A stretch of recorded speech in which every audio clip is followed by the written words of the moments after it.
Hai semua, Assalamualaikum. Kembali lagi di channel YouTube Andi Supriyadi. Ini yang kalian cari. Tanpa diulen lama, tanpa mixer, hasil rotinya empuk, lembut, tanpa pelembut, awet berhari-hari. Ikuti step by stepnya dan jumlah komposisi yang digunakan. Yang gak punya mixer tapi mau jualan, yuk merapat. Ke dalam wadah besar masukkan 130 ml susu cair full cream hangat. Tambahkan 50 gram gula pasir, kemudian 1 butir kuning telur.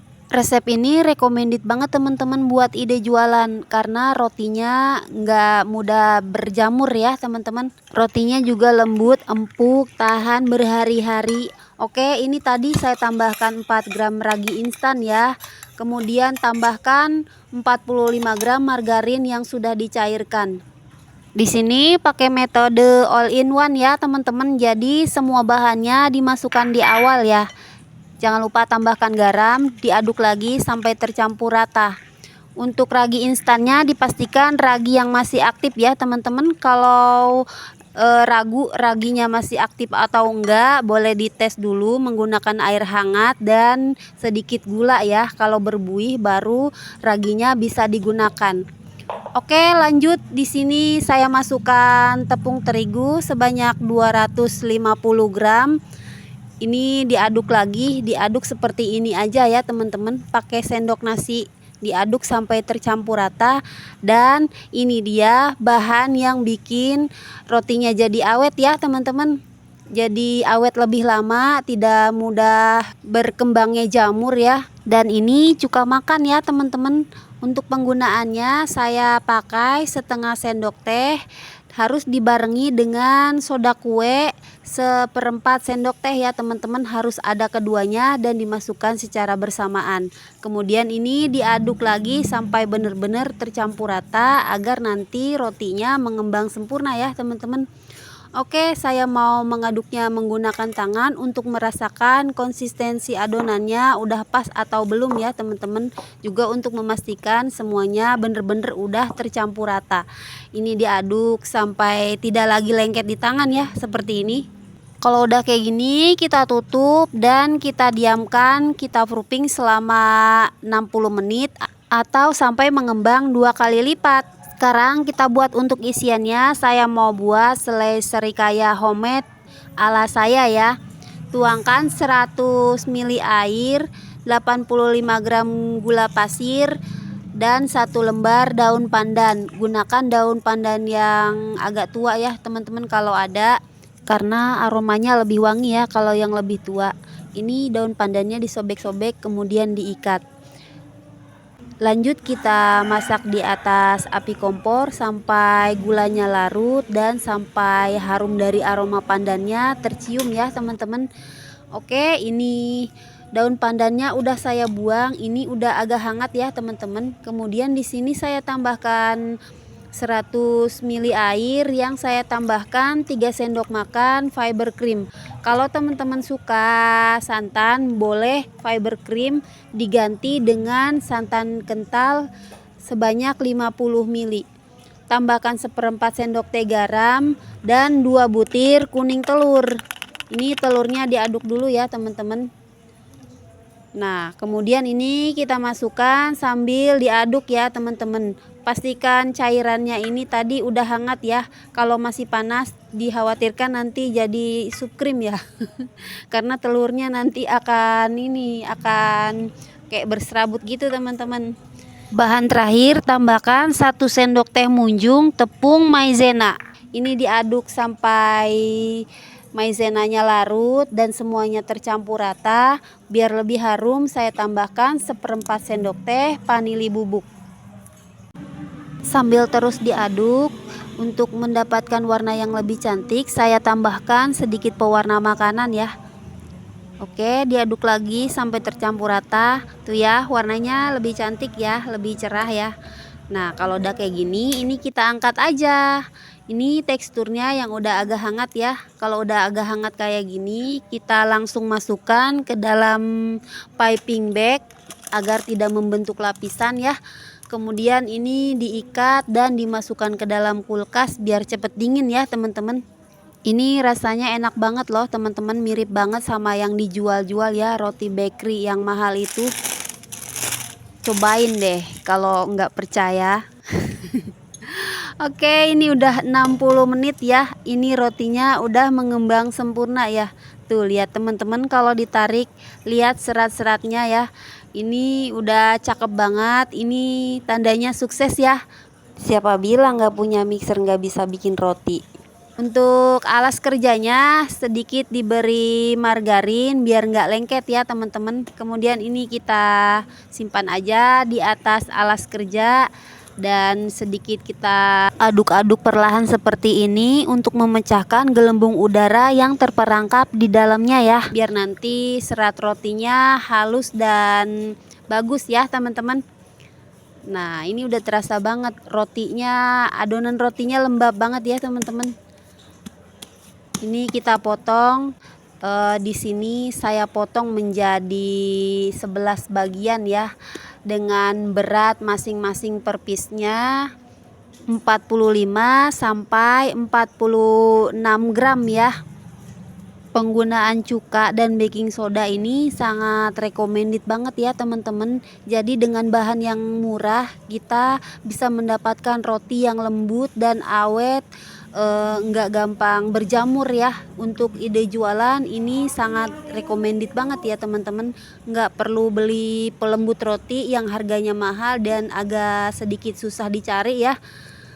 Asalkan jumlahnya tepat dengan komposisi bahan yang digunakan, maksudnya tidak berlebihan dan step by stepnya benar dari awal hingga selesai. Kamu melakukannya dengan benar, kamu pasti akan mendapatkan hasil yang memuaskan.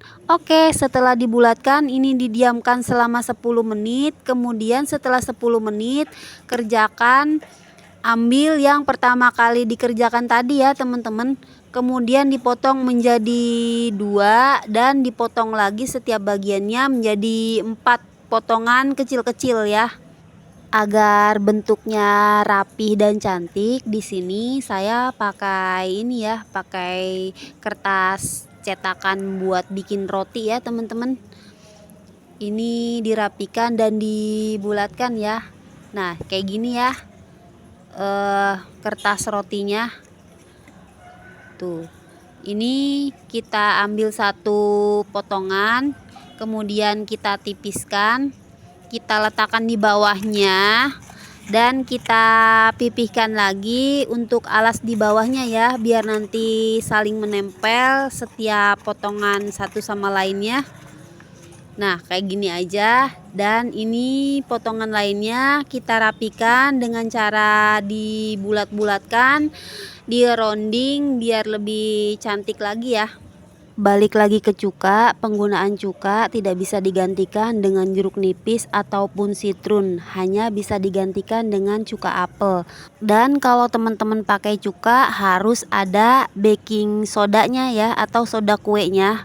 Tidak bisa pakai cuka aja atau pakai soda kue aja. Jadi keduanya harus ada untuk mendapatkan hasil yang maksimal. Kalau semuanya udah dibulat-bulatkan dan udah dimasukkan ke dalam cetakannya, nah kayak gini hasilnya ya teman-teman. Tinggal dirapikan aja jarak-jaraknya kayak gini. Kerjakan sampai semuanya selesai ya. Langsung simpan di dalam loyang dan ditutup dengan kain lap bersih biar nggak kering ya adonan rotinya. Untuk dapat hasil panggangan yang bagus, di sini saya akan memanggangnya 2 kali ya teman-teman. Untuk adonan yang menunggu proses open, disimpan dulu ke dalam kulkas biar nggak overproofing. Walaupun opennya besar, tapi kalau untuk memanggang 2 loyang sekaligus itu hasilnya tidak akan maksimal. Jadi untuk memanggangnya 1 loyang 1 kali aja ya teman-teman, untuk mendapatkan hasil yang bagus ya. Untuk tingkat kematangannya, kenali karakteristik oven yang kita punya ya teman-teman, karena setiap oven punya panas yang berbeda ya. Ada yang memanggang 20 menit, ada yang 18 menit. Untuk waktu panggang akan berbeda-beda ya, sesuai dari oven yang kita pakai. Ini udah saya cetak semua ya teman-teman. Ini yang kedua, kita sisihkan dulu. Ini yang pertama udah lebih mengembang ya, langsung kita tusuk-tusuk di bagian tengahnya biar nanti nggak menggelembung saat dipanggang ya. Kalau udah ditusuk-tusuk semua di bagian tengahnya, lanjut kita beri olesan pakai susu cair ya teman-teman, atau boleh juga pakai susu cair dan kuning telur. Di sini saya mengolesnya hanya menggunakan susu cair aja, nggak apa-apa ya teman-teman. Nanti di bagian atasnya akan kelihatan glowing ya kalau diberi olesan susu atau kuning telur yang diberi susu. Kelihatannya akan lebih cantik lagi untuk rotinya. Selanjutnya kita masukkan untuk isian selai serikayanya. Ini 10 menit sebelum dipanggang ya teman-teman. Di tahap ini kita udah memanaskan oven ya di suhu 160 derajat Celcius selama 10 menit. Setelah 10 menit suhu oven sudah stabil, kita panggang selama, saya memanggangnya 13 menit ya. 10 menit api bawah dan 3 menit api atas saja. Ini yang pertama saya panggang dan ini yang kedua. Setelah diangkat langsung diolesi menggunakan margarin atau butter biar aromanya lebih wangi, biar tekstur rotinya juga jadi lebih glowing dan gak kering ya teman-teman. Dioles semua. Di sini saya pakai Royal Palmia ya teman-teman, harganya ekonomis tapi wanginya lumayan enak ya, wangi butternya kecium. Nah ini udah matang semua ya teman-teman, kelihatan ya cantik banget, matangnya pas. Kita lihat tuh teman-teman, pas banget matangnya ya, cantik, glowing, dan yang pasti ini rasanya enak banget ya. Untuk selai serikayanya recommended banget, silahkan buktikan sendiri. Kita lihat bagian bawahnya, ini matangnya pas. Kita lihat teksturnya, saya tekan-tekan dia balik lagi karena dia lembut ya teman-teman, empuk, selembut kapas ya teman-teman. Beneran deh, ini nggak bohong, saya seneng banget sama hasilnya, suka banget. Tanpa capek mengulen, tanpa mixer, hasilnya oke banget. Oke, sekarang kita lihat yang lainnya. Ini matangnya pas banget, cantik banget. Untuk teksturnya juga empuk, lembut. Kematangannya pas ya ini ya teman-teman, cuma agak kecoklatan sedikit ya. Tuh ya, saya teken ya. Tuh, dia balik lagi karena dia bener-bener selembut kapas ya teman-teman. Sekarang kita lihat ya untuk serat-seratnya, untuk serat di bagian dalamnya. Tuh teman-teman, untuk serat roti yang halus dan lembut itu seperti ini ya, kelihatan jelas ya teman-teman. Tekstur rotinya halus, lembut, selembut kapas. Untuk selai serikayanya juga enak, ekonomis, manisnya pas, dan ini sama sekali nggak bau amis. Oke teman-teman, terima kasih sudah menonton sampai selesai. Wassalamualaikum warahmatullahi wabarakatuh. Bye bye.